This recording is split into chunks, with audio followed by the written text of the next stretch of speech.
Once, mankind accepted a simple truth. There are relics that predate the universe itself, an ancient force of infinite destruction. The Tesseract was the jewel of Odin's treasure room. Legend tells us one thing, history another. But every now and then we find something that belongs to both. There were 6 singularities. Then the universe exploded into existence, and the remnants of these systems were forged into concentrated ingots. Infinity Stones. These stones, it seems, can mow down entire civilizations like wheat in a field. The Mind Stone is the 4th of the Infinity Stones to show up in the last few years. Someone has been playing an intricate game. You think you can find out what's coming? I do. Humans. They are not the cowering wretches we were promised. To challenge them is to court death.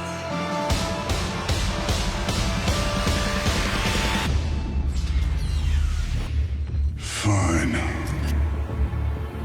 I'll do it myself.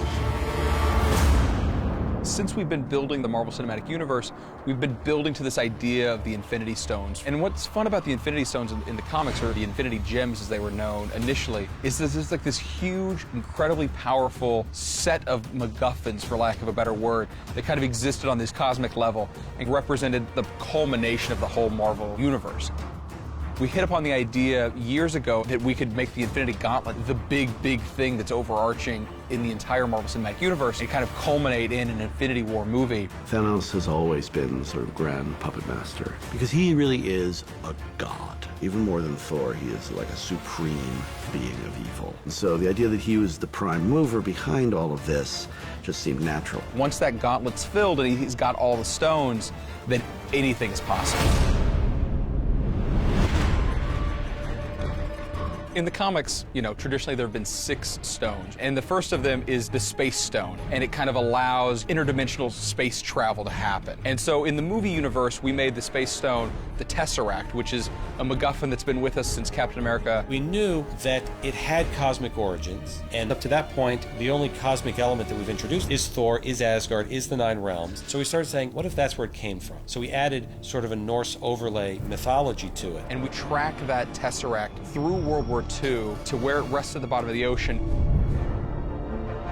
We started realizing, as Loki finds his way to Earth in the beginning of the Avengers movie, that would be a hell of an artifact for him to go after and find and wreak havoc with. And what we find out is that, you know, Loki's manipulating the Space Stone, and he's then able to open a portal to outer space.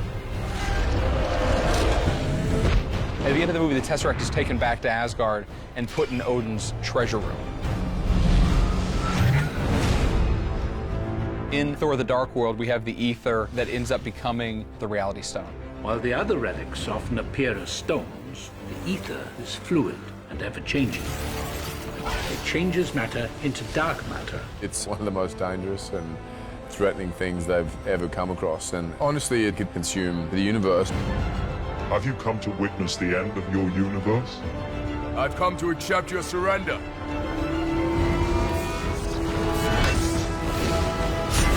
We last saw the ether in the Collector's Museum.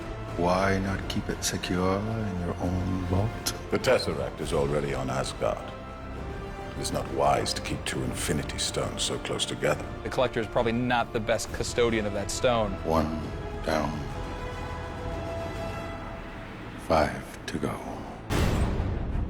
So the Power Stone is this incredibly powerful relic, as denoted by the name. And we saw that one in Guardians of the Galaxy. And that is kind of what is inside of that orb. The stone reacts to anything organic. The bigger the target, the bigger the power surge. All Ronan's got to do is touch the stone to the planet's surface and zap all plants, animals, Nova Corps. Everything will die. Thanos' disciple is Ronan, the Accuser. Thanos saw an opportunity where Ronan would be able to get the Power Stone for him. Return to me again empty-handed, and I will bathe the Starways in your blood.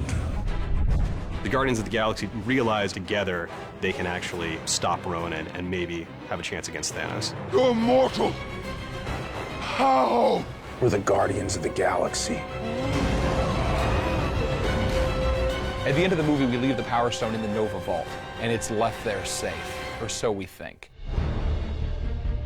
One of the other stones in the comics is the Mind Stone, and it's the stone that allows the bearer to kind of alter people's minds and mess with their perception of things. And in the movies, what we've done with the Mind Stone is we've said that it is the stone that is in the scepter that Loki brings with him from Thanos. We catch up when at Avengers Age of Ultron, the scepter is managing to run all these different experiments. Tony wants to study the gem, the stone that's in this scepter before Thor takes it back to Asgard.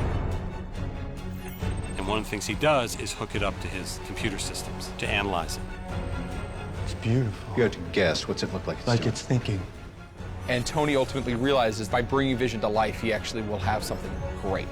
And it's that combination of the vibranium they put into Vision, the lightning that Thor puts into Vision, and Tony's genius and intellect that he puts into Vision that ultimately brings Vision to life and makes him this pure being. I've had a vision. A whirlpool that sucks in all hope of life, and at its center is that. What, the gem? It's the Mind Stone. It's one of the 6 Infinity Stones, the greatest power in the universe, unparalleled in its destructive capabilities. Those are all the stones that we've revealed so far.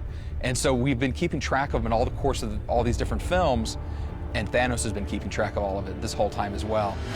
But then what do you do with the Soul Stone? What do you do with the Time Stone? How do you play that out? And now we just have to kind of bring it all together over the course of Phase 3 of the Marvel Cinematic Universe and kind of bring all these stones to fruition and set up for Infinity War, which we think has potential to be just this huge epic saga.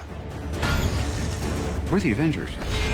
We can bust arms dealers all the live long day, but that up there, that's the end game.